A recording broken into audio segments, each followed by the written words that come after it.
What's up, everybody? Well, last week I did a couple of reviews in the Resident Evil franchise. I did the Resident Evil 3 review, and then I also ranked all of the main Resident Evil games. And all of you angry commenters about why I didn't include Code Veronica, and why didn't you include Resident Evil 0? Well, I bought them on the PS4, so I'll be playing those, and if I can beat them in enough time, maybe I'll do an updated ranking, so there you go. But nonetheless, why we are here today is I ended that video, the Resident Evil 3 review, asking you guys what you wanted from the Resident Evil franchise. Do you want them to do a Resident Evil 8? Do you want them to remake the original? Do you want them to remake Code Veronica, Resident Evil 4? What did you want? And while the most popular choice, I think, was remaking Code Veronica, it seems like a lot of rumors are coming out that there's already production going on for a remake of Resident Evil 4.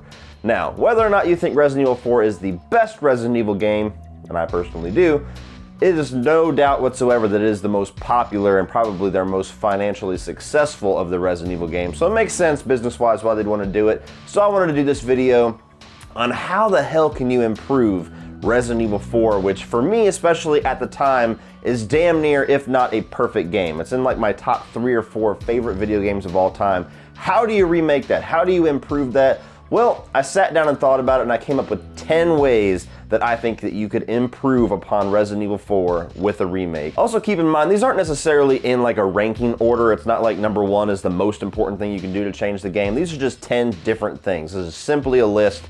And number 10 for me, ways that you could improve Resident Evil 4 with a remake, is to add more enemies or add more locations, or at the very least improve what's already there in the game. To me, it's very important to not scale back this game whatsoever. Resident Evil 4 is a huge game, tons of enemies, tons of variety, tons of different locations, a bunch of different action set pieces, and I don't want them to do what they did with Resident Evil 3, where they take some very iconic locations and scenes out of the game, and then those that love Resident Evil 4 playing it, and they're going, wait a minute, we just skipped that one thing.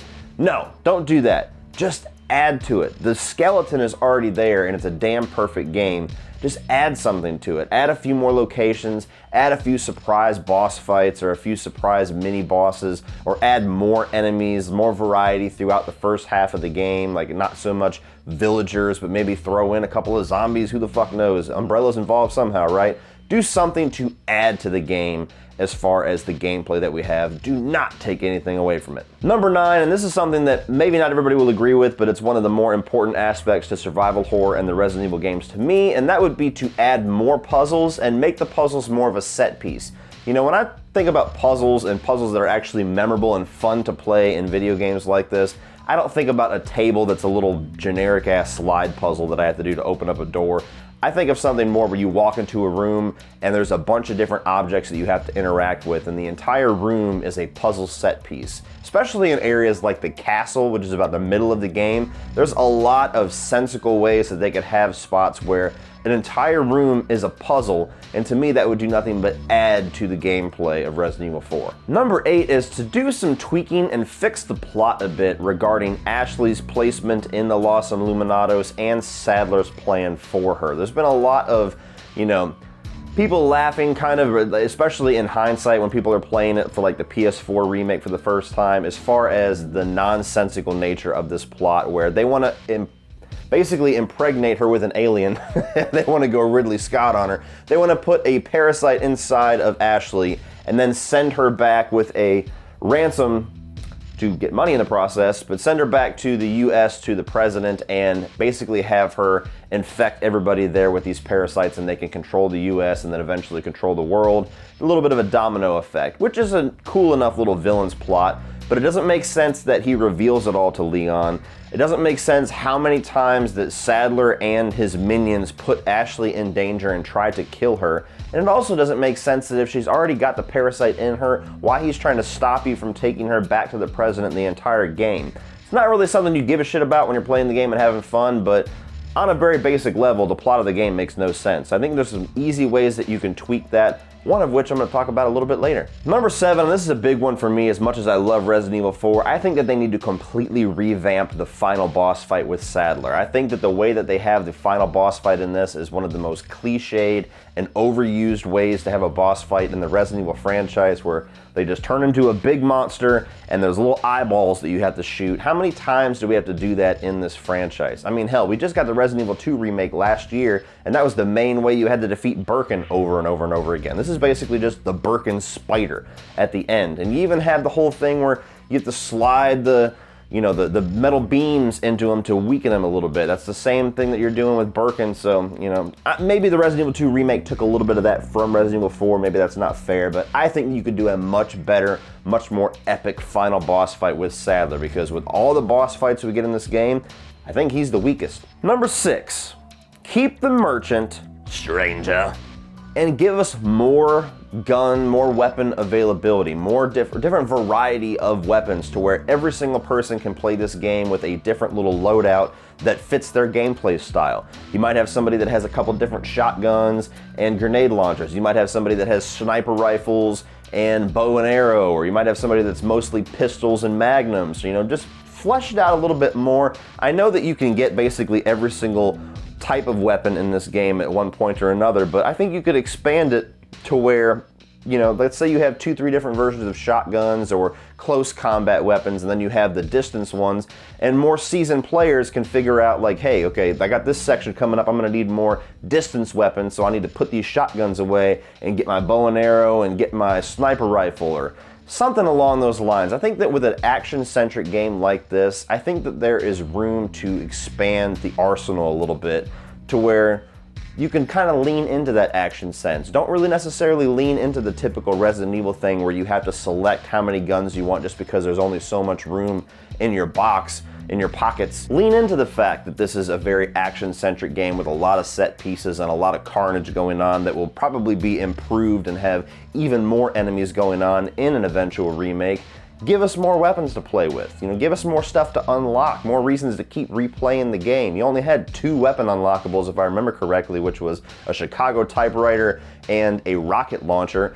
Give us some other stuff to unlock by getting S ranks or getting it, completing certain trophies or achievements or doing certain side missions. Give us something to strive for to replay this game over and over and over again, because Resident Evil 4, the original game, was one of the most replayable games ever, but if you just port that over and give it a new shine, it doesn't necessarily carry that, because most of us have already beaten it 10 or 12 times since it came out on the GameCube. Number 5 is going back to the plot and the story, and for me personally, I've always felt a little bit muddied with the way that they kind of incorporated Umbrella and Ada Wong and Albert Wesker and even the newer character Krauser. I feel like they should expand that a little bit more in this. Yes, they're going for something different. They're going for this cult, this Los Illuminados, and this, these Los Plagas, the Plague, and these different little versions of enemies and these different plot to kind of shy away from the typical Raccoon City stuff, but they do have those characters in there. They do have Umbrella's involvement in it somehow,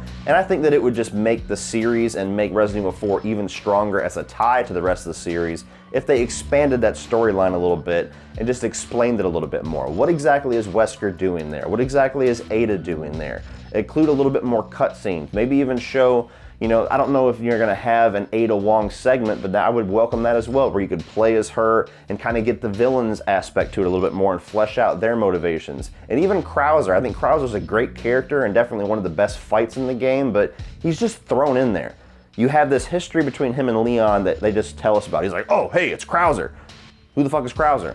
Maybe have like a flashback segment in the beginning of the game, kind of like how Resident Evil 3 started with that dream sequence. Have a flashback sequence with Leon where you get to find out, how exactly you shoot and how you move around and everything, and show what happened with him and Krauser in a quick little 10-minute sequence, and then he wakes up in the car on the way to the little village in Spain. Just an idea. Expand that stuff a little more. That's juicy shit. Number 4 is another thing that might be controversial for some people that love this game, but I really appreciate the backtracking and the constant going back and forth to try to get items that you need to unlock doors, or, to unlock more weapons, or to get more unlockables, or something along those lines that you got a lot of in Resident Evil 2 and not so much of in Resident Evil 3. I actually think that there's room to include more of that in Resident Evil 4. I mean, you have like the village area, then eventually the castle, then you go to like this island. I think that there's room to have kind of like a, not necessarily fast travel, but ways to go between those locations to where maybe there's something that you find in the castle that you needed back in the village, or even on the island that you needed in the castle, and to go back and be able to revisit some areas. It's mostly a linear game, and I think that they can keep that and the game will still be awesome, but there's some small opportunities to be able to go back and revisit certain areas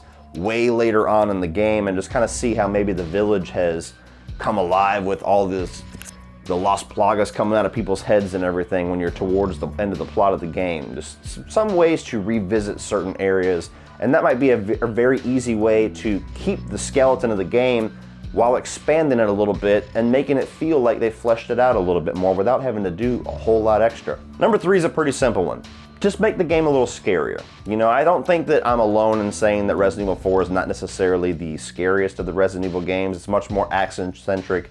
It's much more excitement. There are scary sequences. There are times when your tension is high. There are certainly some enemies and some encounters that will really make the hairs stand up in the back of your neck, like, I call him the mimic creature. I can't remember his name. It's like Verdugo or some shit, but like the little insect guy that kind of comes after you, and you get the POV shots of him underneath the grating coming after you, or even like the enemy that is like a dead body on a little rack, and then you go and you hear him bust out and you turn around and he's like, ugh, and he's got like the spikes that come out and you have to use the infrared to shoot the, you know what I'm talking about. You Resident Evil heads, you know exactly what I'm talking about, and you're gonna correct me down below by saying all the proper names for these characters, but nonetheless, make the game a little bit scarier, make it a little bit darker, make it a little bit more tense. Yes, it's gonna be action-centric, but Resident Evil 2 and 3 had so many moments that would just jump out and scare the shit out of you.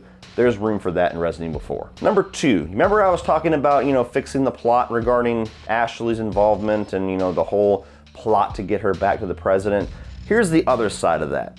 Either improve her as a character and as somebody that you have to interact with, or just get rid of her completely in the gameplay. I know that that's a big part of this game, and maybe people are gonna say I'm crazy and you can't do that, otherwise it's not Resident Evil 4, but hear me out.